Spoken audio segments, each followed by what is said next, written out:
Hello, in this video I want to show you how to craft and place hanging signs in Minecraft.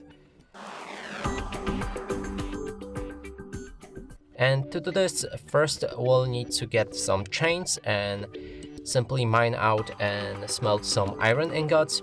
You will need to place one like this to create iron nuggets. Now place iron nuggets like this and one iron ingot in the middle. That way you'll craft a chain. We'll need two of them. Next thing is to take some logs, it doesn't matter which logs, place them like this and then right click on them with the axe equipped. Mine these blocks. Currently I'm in creative mode, so if I destroy them I won't be able to pick them up, so we'll need to get some from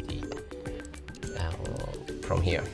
And here's the logs. We'll need entire 6 of them. Now move on to the crafting bench and place 6 logs like that. Then take 2 chains and place them like this.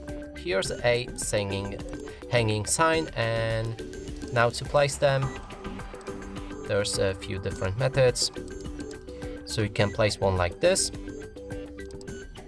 Now you can write whatever you want, and here's the sign. It will align to where you're looking and where you're placing it from, like that. You can also, I think, place it like this so it doesn't need a block above it. And that's it for this video. Hope you like it. Please consider subscribing to our channel, leave a like and a comment below.